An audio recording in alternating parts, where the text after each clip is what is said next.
So, hey everybody, it's Greg Harrelson here, and I've got a gentleman here that's becoming a friend of mine. I will say he's an acquaintance, but I always use friend.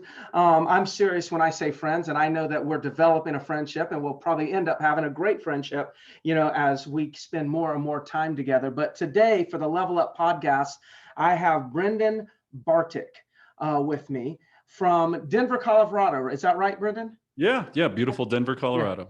And what's interesting is with Brendan, I have an agent, or I had an agent in Myrtle Beach, South Carolina, named Anthony Velasquez, right? That's his last name. Yep. Mm-hmm. And Anthony was a great guy, great young real estate agent. And he decided he wanted to move to Colorado, and he happened to find you randomly.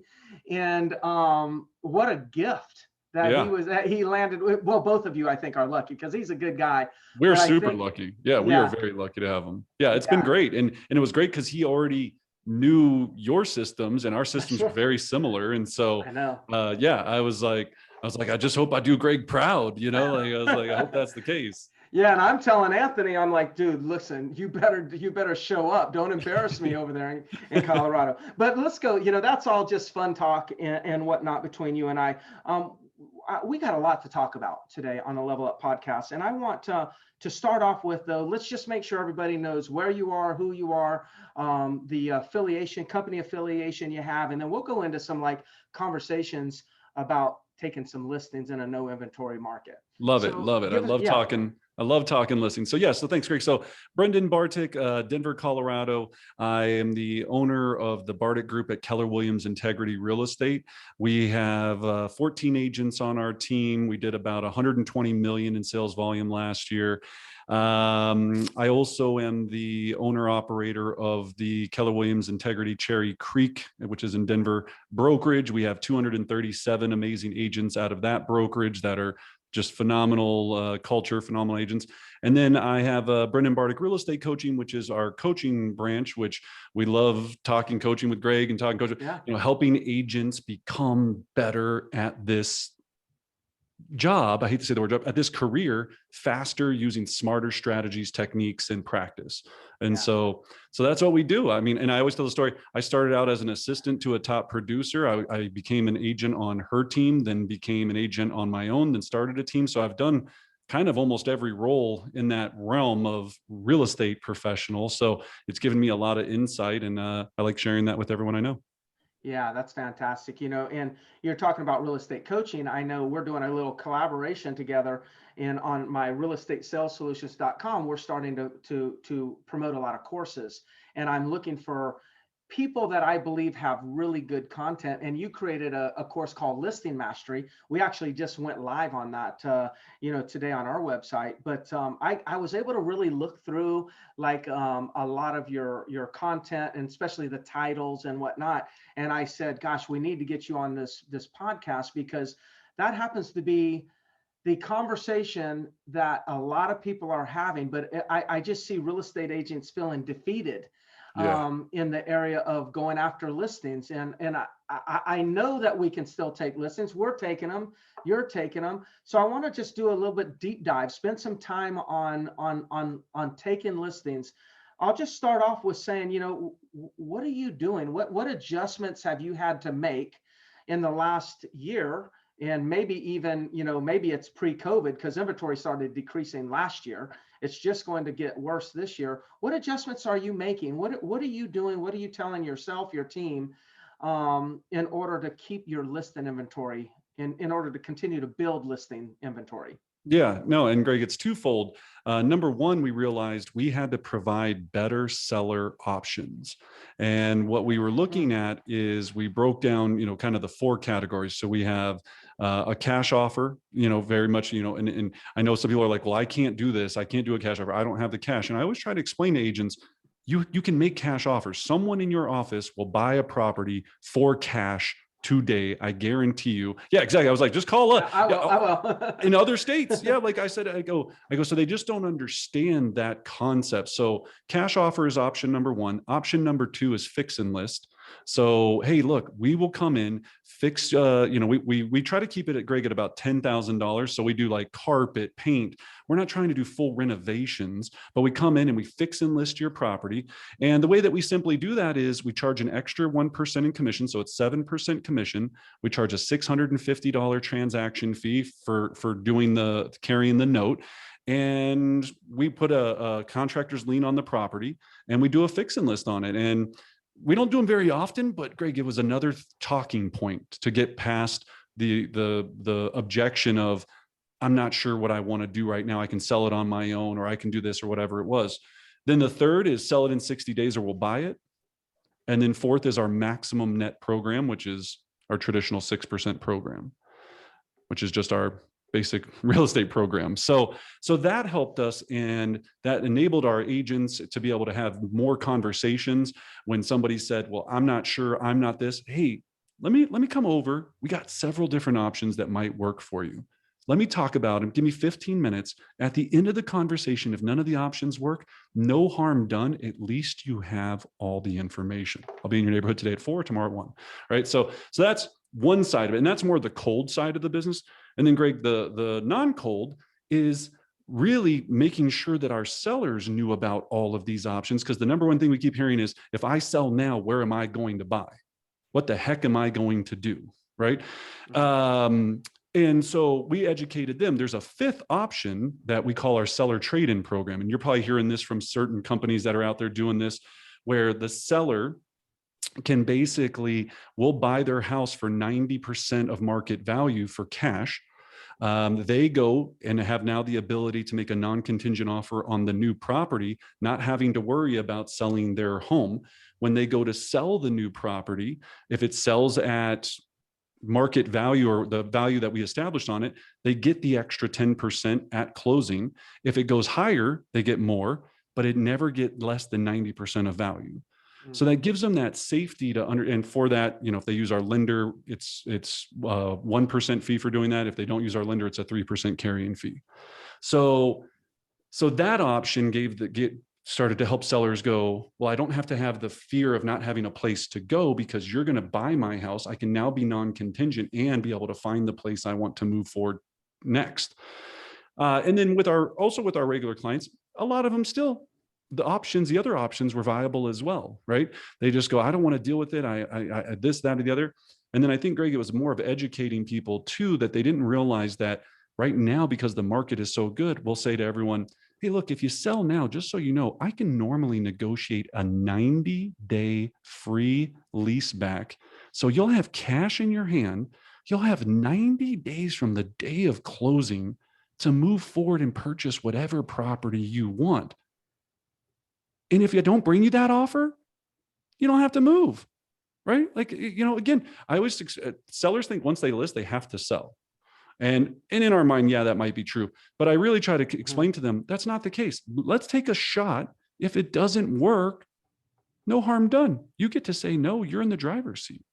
So those are some of the things we've been utilizing to just try to bridge the fear, I think, and that's a big word that we're hearing right now, of what can I do?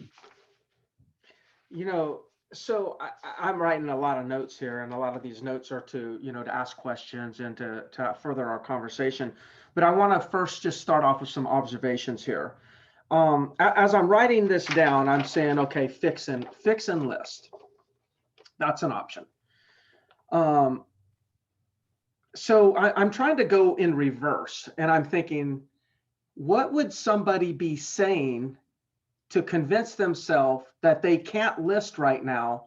But then when they hear this option, they're like, oh, well, I can list right now. And yeah, completely. And that's like somebody could have been saying like, well, I don't have enough money to fix up my property.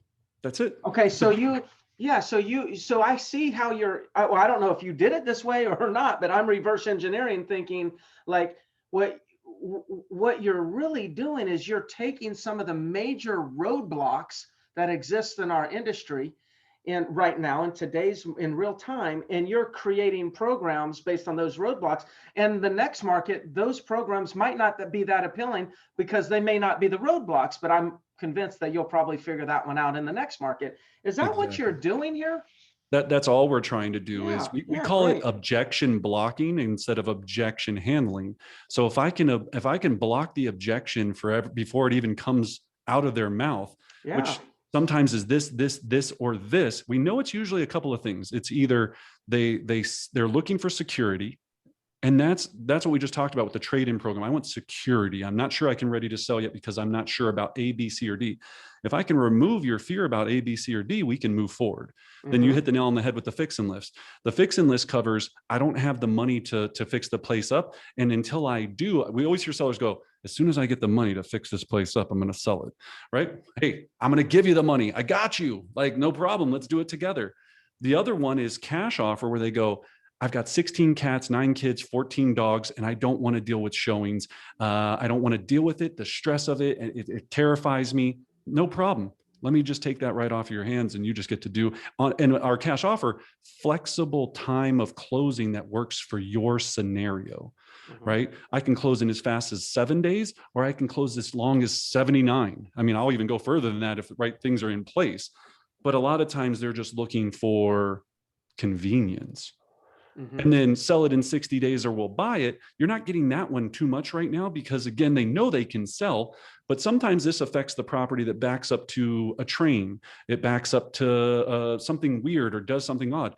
We'll make that as an option and we go, look, here's how that program works. And it's got some stars next to that program. You know, you've heard of these programs before, but hey, it's another option. And then our traditional maximum net program, which 99% of the time ends up being the program they take.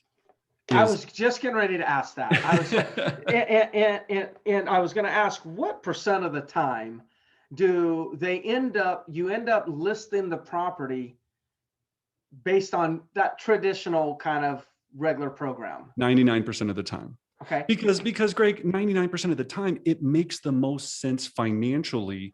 Because then once we get in the door, I can say, look, we can do the fix and list, but then we got to take the property. We got to do these things, get contractors. It's going to delay us. We don't know if interest rates are going to go up. We don't know what's going to happen. We can do all of those things and do this.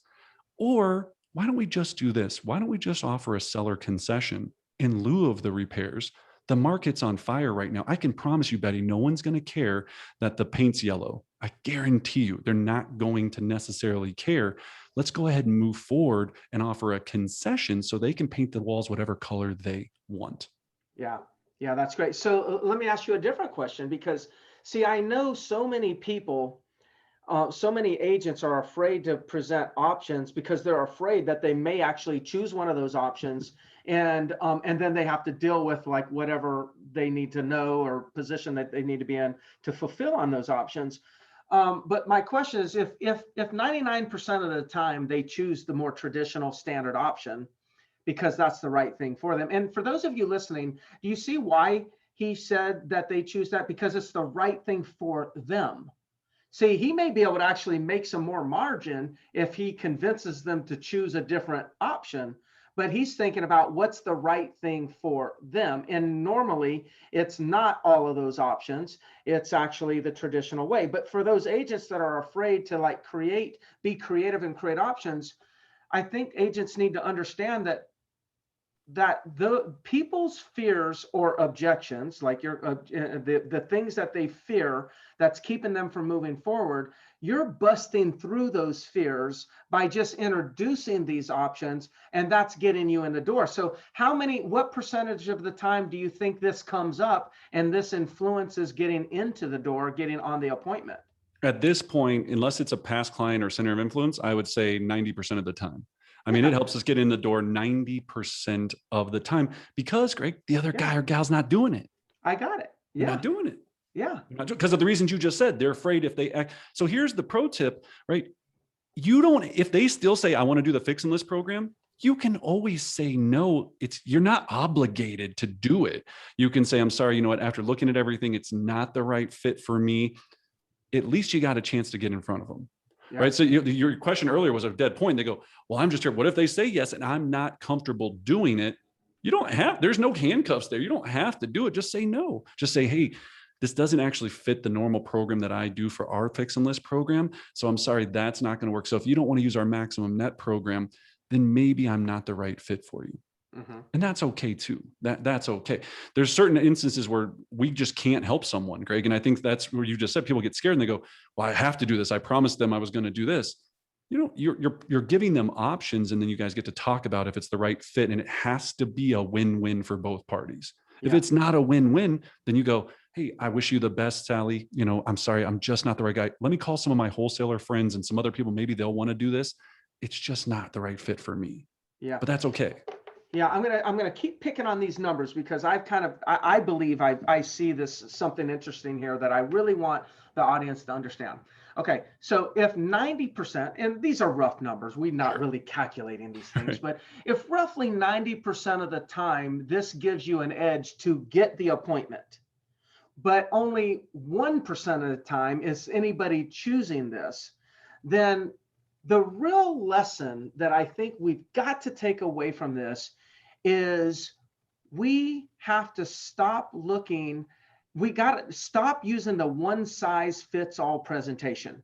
If you want to start taking listings in a no inventory market, you have to have creativity, versatility, the willingness to be able to just open up and say, these are the options that exist. Don't have a fear that people are going to start taking those options, because they don't.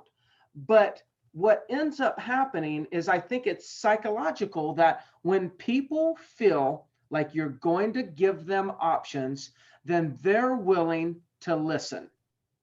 And then if you've got a good, if you're good at building rapport and whatnot, then it's insignificant whether or not you take away the options because it doesn't work, or they choose to not use those options, because you were victorious by offering options. Yeah, we were there to educate. Yeah.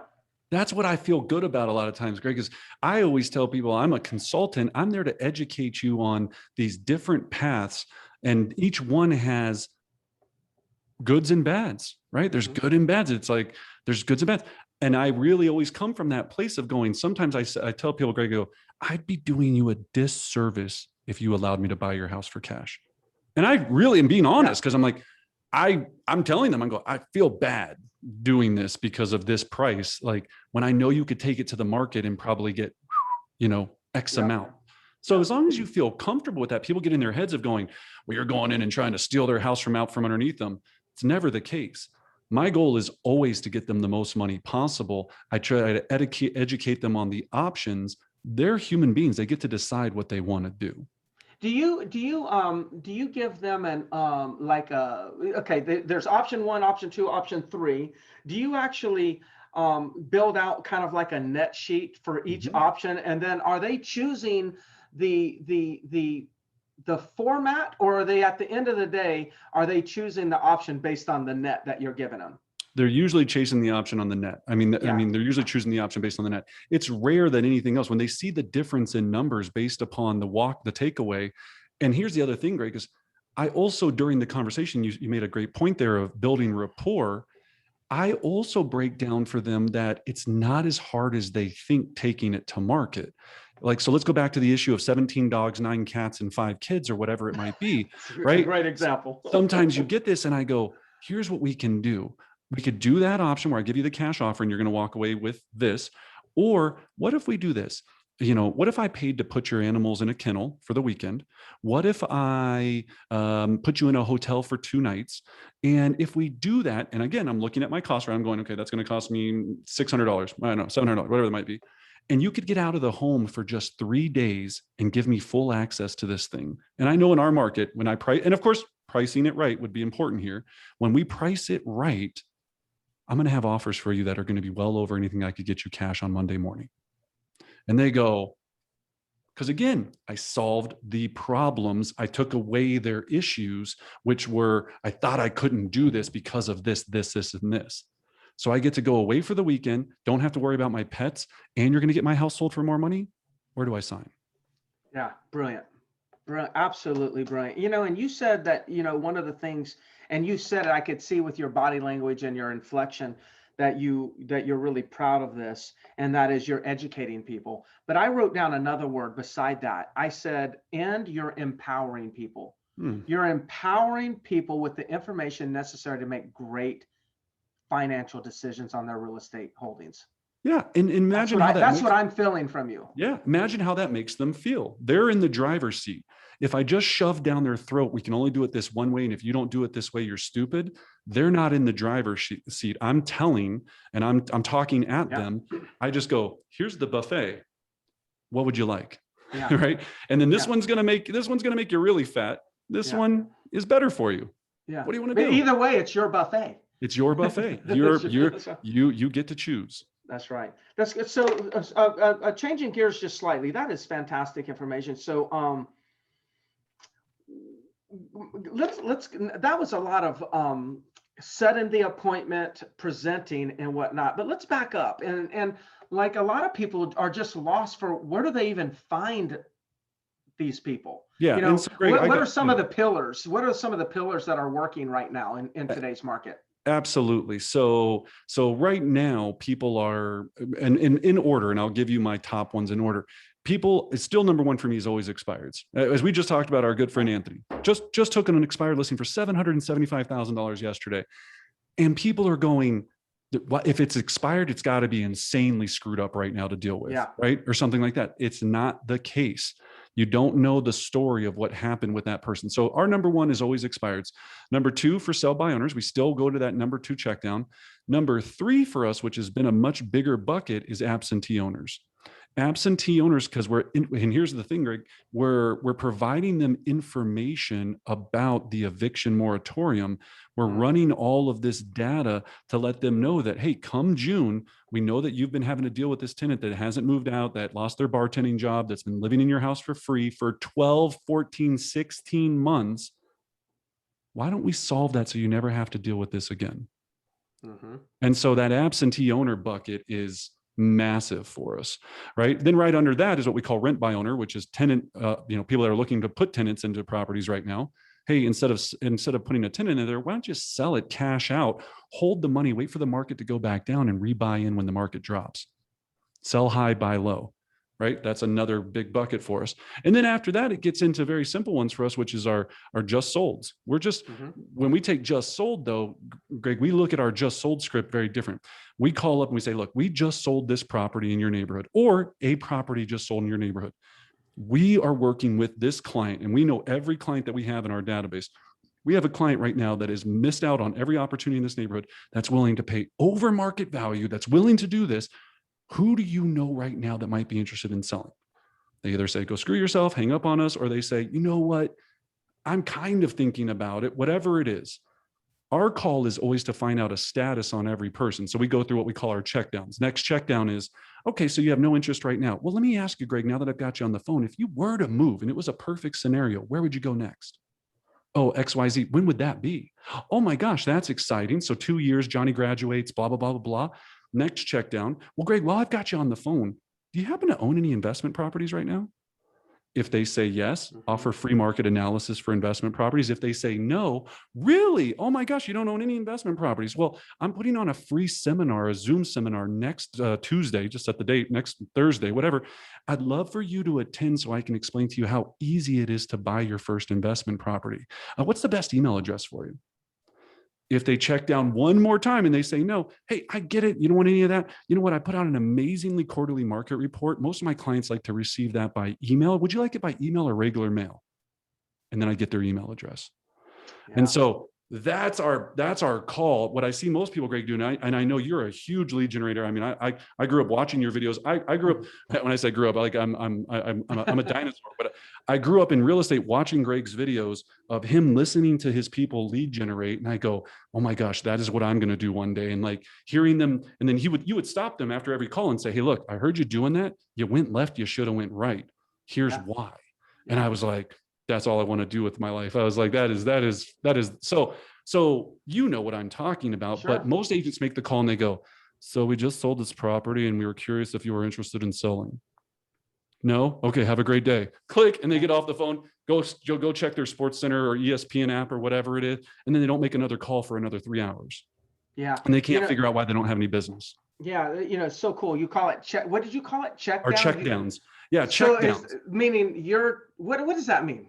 That means that on I every, understand the flow, how you said it, but I want to understand the so terminology. just like an airplane pilot, right? He goes through a list to make sure that before that plane takes off, all of these things have happened before it can launch into the air. I'm not getting off that call until I've hit all my check downs. Otherwise, that plane crashes when I hang up. And I So look check at it. down, is that terminology from pilots? Oh yeah, that's what they do. Okay, Every time they get, okay, I've never heard every of that. time they get Cool. in the cockpit, they have to Yeah. go through their check downs Mm. before they get to, you know, they have that whole little thing. They're like, all right, Yeah. otherwise we'd all die. I mean, Yeah. you know, like that's so, but most people don't go to the second check down. They rarely get to the third, and they'll hardly make it to the fourth until they practice. And that's why role play is so important, as you know, Yeah. and you guys do all this. So it's just getting them to understand that it's not, everybody's trying to hit the home run today. I go, I'm just trying to get on base. And if I get enough people on base, eventually I'm going to hit a home run. That one call where they just go, come over right now. And I'm like, yes. But really, I'm just trying to get people on base and get status updates so I can follow up with them in, you know, 1 year, 2 years, 6 months. When Johnny does graduate high school, I already know that information. I've already added them to my direct mail campaigns. They already are getting, we're both Real Geeks lovers. They're getting market reports and property sent to them on a monthly basis. Who are they going to list with? Yeah. You know what I hear, Brendan, is okay, now the previous conversation, and you're talking about setting the appointment and at the presentation, giving them options. But what you're also doing is when you come into contact with an expired or a RITBO or whatever you're doing, it seems like you're also giving them options. You're calling it check down, right? It's like, hey, when do you plan on selling? Well, if you don't plan on selling, have you thought about buying an investment property? Haven't thought about buying investment property? And then you got this option after option after option.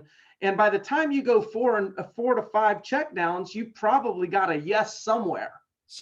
Hopefully a yes, or at least a status, right? Or at least a status. At least a status. You know, if it's a 90-year-old lady and she goes, I'm going to die in this house, I hate my kids and I'm not leaving it to anybody, you'll get 1 out of, 1,000 that there's just not a yes in there somewhere. But in that check down, I'm asking, if it was the perfect situation, where are you going to go? What can they say? Right? They got to say something. Okay. Well, if they say no to that, do you own any investment properties? Would you like to build wealth through real estate? I'm putting on this amazing Zoom webinar. Just come check it out. Half hour of your time, you can understand how you could possibly buy your first investment property with no money down, whatever your pitch is, right? Blah, blah, blah, blah, blah.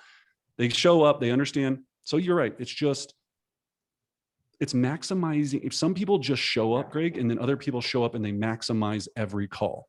And otherwise, that's why people get burned out on prospecting, and they hate that word, is they go, you know what? I called 6 expireds. No one wanted me to come list their house, so I stopped doing it. You missed the game. That's not the game.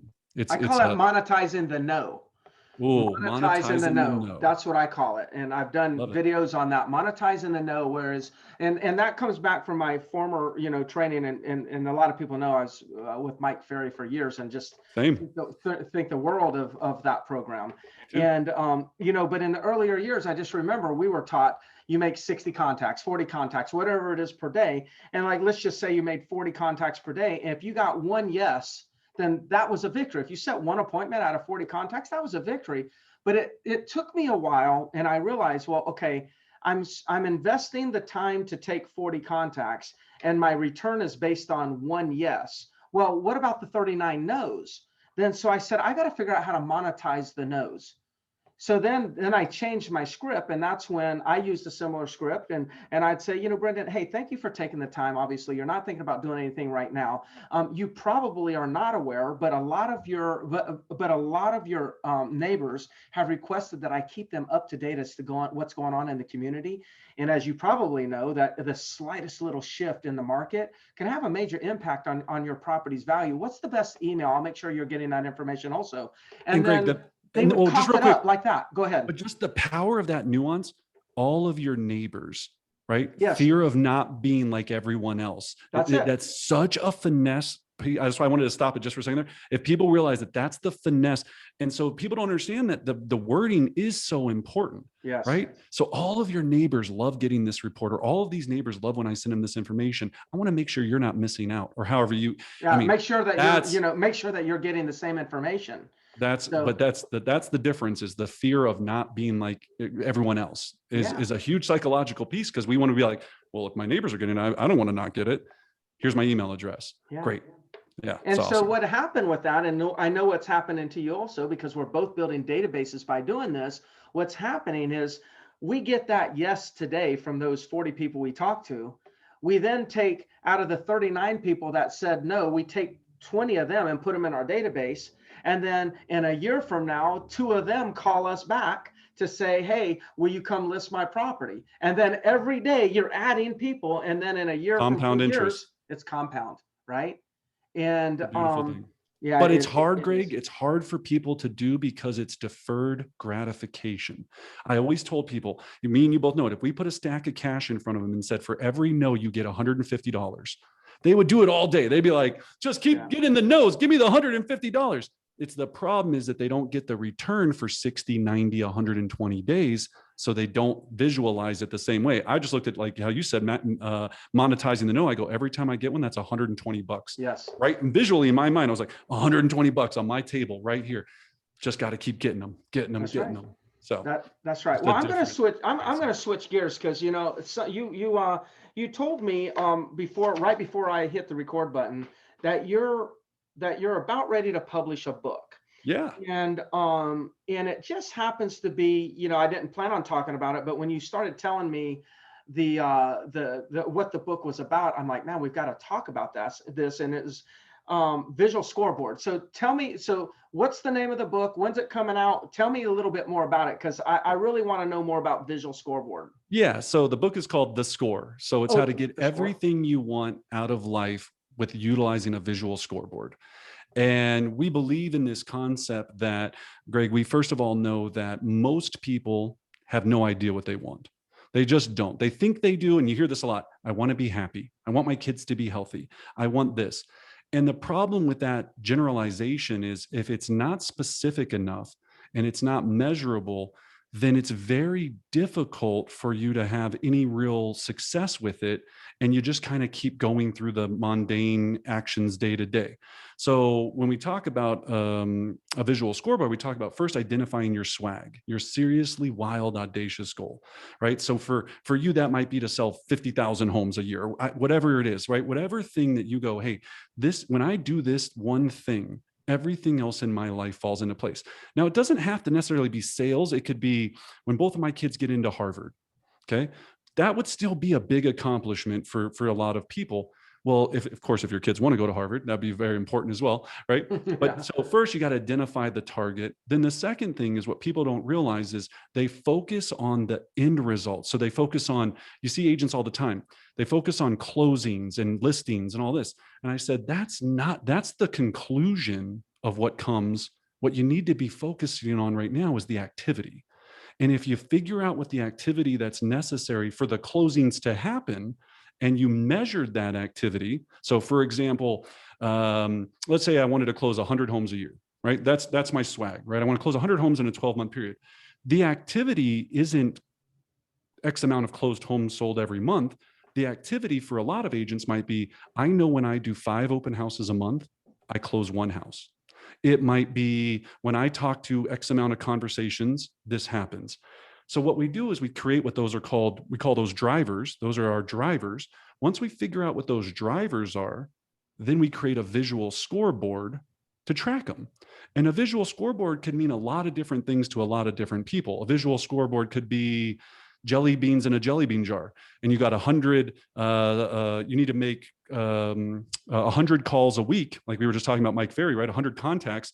I've got to have a jelly bean jar and I take one jelly bean out and I put it into the other jar. And when I get to 100, I get to go home, right? Or I get to go skiing that weekend, or I get to do whatever. That's the power of a visual scoreboard. Now, at our office, we've been doing this for several years. We have massive visual scoreboards. So we like to use mountains because we're in Colorado, right? So we use mountains. And so for each quarter, we have a mountain and we have 2 activity drivers that go up that mountain. One of them would be what we call METs. And for us, a MET is somebody that's in our database that's fully processed in Real Geeks on a 33 touch program. We know when we have X amount of those, the sales come. But that activity is what I can control. I can't control the activity of the closing, right? Then the second driver, and again, depending upon what you do, depending on what you're following, would be conversations about buying or selling real estate. When we have enough conversations, deals happen. And we can set our watch to it. Greg, I was telling someone last year, our driver was how many leads we put into Real Geeks and process 100% in our system. What we call, you've seen our flow charts and things on stuff. We knew for every 21 people that we did this with in our database for our team, we closed one transaction, right? Some agents were doing it on our team in 7, some were doing it in 35, and everywhere in between, but we averaged. Think about how important that metrics is to know. So if you measure that on a scoreboard, instead of getting so flustered with, well, I don't have enough listing agreements signed. We're not saying we don't track that. We still pay attention to that, but you can't control that. Yeah. You can only control your activity. So that's step 3 is the visual scoreboard. And then number 4 is we build a calendar, what we call a cadence of success, a rhythm of success that produces those results. We see it every day, Greg. People there's certain people out there, they're not talented. There's a lot of amazing people. They just don't have a calendar that matches up to the goals that they're setting. And a lot of times they don't have any goals, but they don't have a calendar that syncs up to it. They've got $1 million aspirations with a $50,000 a year calendar. So that's the premise of the book, is those 4 main real principles. And we've done this in live events and all this. And it's a real breakthrough for a lot of people because they were so focused. A lot of times they'll make the dream, but they are not focused on the activities. And then they're not visually having it in front of them every day going, am I on track? Am I behind? Where am I? I don't even know, because they keep trying new things. You know what? I'm going to buy some realtor.com leads, see if that works. You see it every day. You do the same. I'm going to try. Oh, there's a new laser. Okay, They're dabbling. They're dabbling. They're dabbling. They're trying fad diets instead of going, if I just focused on doing 20 crunches a day, I won't be fat, right? Or whatever, or I'll have 6-pack abs, and it'll take more than that maybe, but I don't know, depending on who you are, right? But they keep going, you know what? I don't like this diet, so let me try this. And we see it every day. That's why all these diet companies exist, right? There's why there's 50,000 diets. So I know that it helps change people's lives, Greg, and I know it provides clarity. And I think if you have clarity on this earth, it makes life more enjoyable and a lot less stressful, So that's the book, The Score. Should be out in about 2.5, 3 months. Yeah, that's awesome. Well, congratulations on that. And I think it's a wonderful topic. I definitely think that we all, I was just having a conversation with some agents the other day, just saying, look, it's all about the process. We need it. It's kind of like, I'm in South Carolina. I say, I want to drive to Denver. Well, driving to Denver that's kind of like, now I know the target. Okay? Yeah. But then all I got to do is go to the phone and put Denver, hit a button. And now all of a sudden the map is drawn. Once the map is drawn, if you notice on your GPS, you'll never see Denver until you're like only a mile or 2 away from Denver. All you'll see is like a little bit of stretch of road, and then it'll tell you the next turn. It doesn't tell you the 10th turn. It tells you 1.5 miles, you'll be taking a right on exit 22. That's it. That's all I see. Beautiful. I might have to use that. Use that, Greg. I hope you do. That's a beautiful thing. Yeah. And that's it, right? It's like we spend a moment to plug in the coordinate for where we want to go. And then we spend our rest of our time just following the little roadmap, make the turn. I said something to somebody else today. It's like, I have never made it to the summit of a mountain by just getting there all in one swoop. Like, I've never teleported to the top. I've only got to the top one step at a time. Completely. And it's one step at a time. And it's, we live and die by the SMART acronym, right? Specific, measurable, attainable, right? Relevant, time-based goals. And it's the screensaver on my phone because, Greg, me and you we're both visionaries, right? We're like, let's do all these amazing things. And I have to always bring myself back down to reality. And I go, if it's not specific, measurable, attainable, relevant, and time-based, then I got to rework it. Because it can't fit inside of that. And people have a lot of good ideas. People have a lot of great aspirations, but their drivers don't match up to reach them, and their calendar doesn't match up to reach them. And they have no idea, like we talked about with your exact analogy, they have no idea that there's a process. There's just a process. And it's little by little. It's just little by little.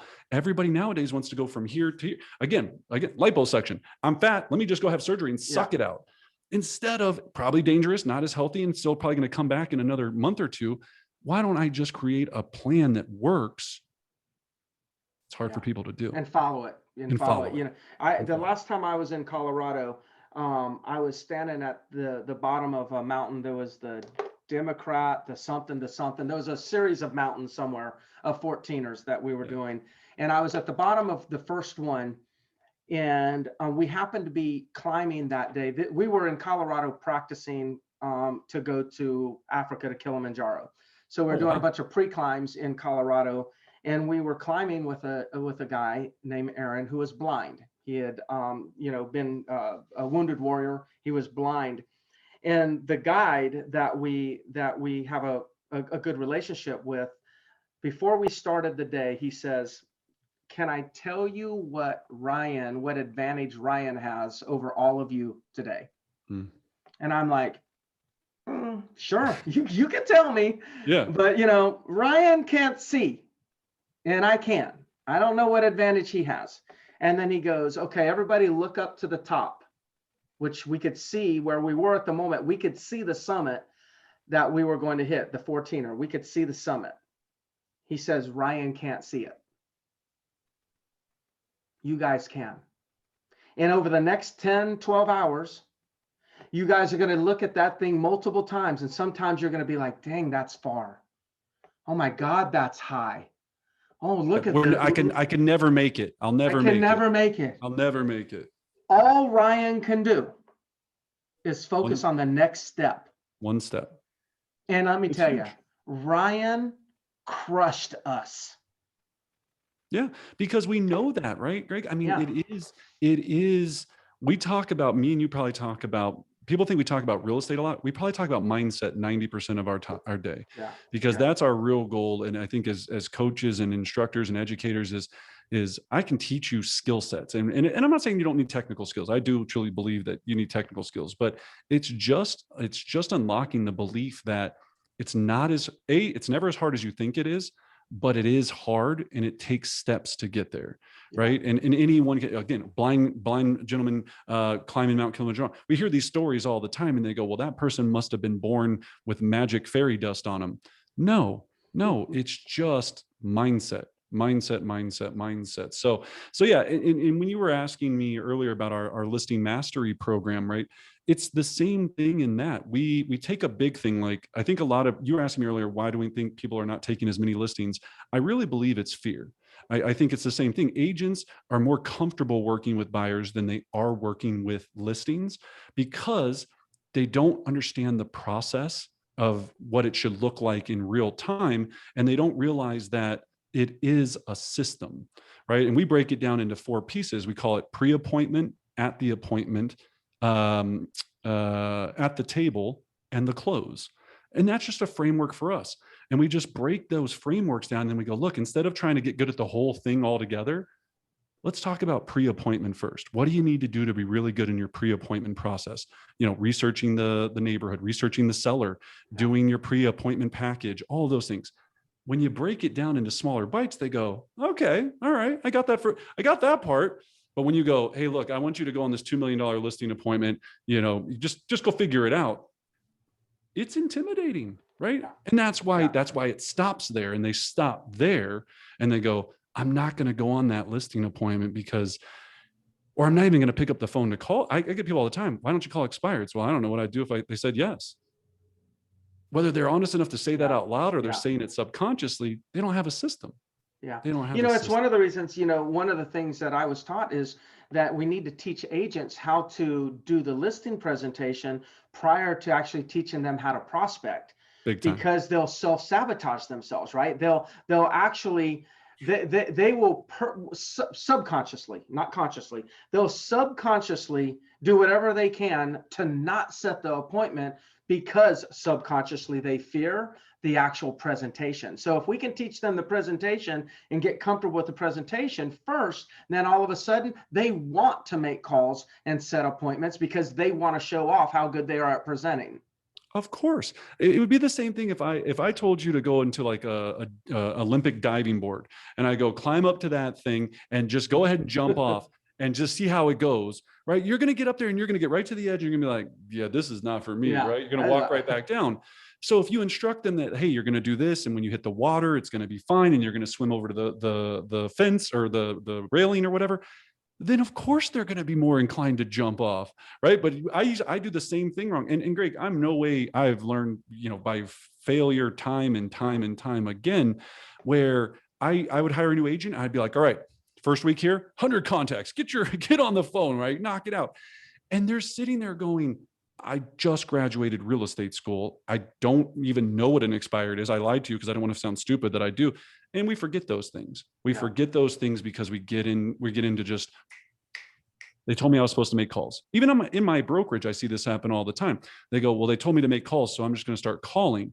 Some people will do it, but they won't do it for a long period of time because they don't even know what to do next when they get the success. Then they go, hey, I set this appointment. Can I take this other agent with me and then give them some of my, the beat goes on. So you're right. It's so much just, that's a brilliant, just that point alone, right, is I think for any team leader that's listening out there, or anybody that operates a team, rethink it. Yeah. You can't just yell at people to make cold calls. Doesn't work. Yeah. I wish it did. I agree. Yeah, I wish it did. I agree. Well, man, look, you and I could go on for hours. I bet you, and I'm not challenging you to this because I don't think either one of us have the time, but I bet we could actually do this for 3 or 4 hours straight and not even skip a beat. I bet we could. But, I just want to say thank you so much. And I'm just glad, that we got to connect, and we got to connect on the Keeping It Real podcast with Frank Klesitz. And then I realized, oh, wow, we have a lot in common. And then again, and you got a great young agent in Anthony Velasquez. Make sure he has his grandmother. And I don't know if it was mom or grandmother, but make sure they make those tamales, because I'm telling you, I took that tamale home and it almost caused a fight with me and my wife because she loved it so much. I was like, I should have never taken it home. Yeah, no, we're gonna hold them to it now for sure. That's right. And the other thing is likely in July. I'm just waiting for the confirmation. Myself and a few other guys are coming to Colorado. We're going to do some backpacking and fly fishing and whitewater rafting all in one big swing with our sons. And I'll probably have to come up to the Denver area, stay a night or two, and then we'll hit up to Boulder. And I'm not sure exactly where we're going yet. But I surely want to, stop in and say hey to you, say hey to Anthony, and would love it. And just absolutely love it. Yeah, we would be honored, and we will roll out the red carpet. Well, good. You don't have to do that. You just, just hang out with me for an hour or two, and I'll be happy. Absolutely. But thank you again. And listen, I'm going to post a link, everybody, for the Listing Mastery course. I'll post that within the feed on the Real Estate Sales Solutions Facebook page. And of course, you're going to be able to, listen to this again on the Level Up podcast. Yeah. And so, Greg, if anyone, we were talking about that script, and a lot of people always ask after that, I don't want them to blow you up about that script.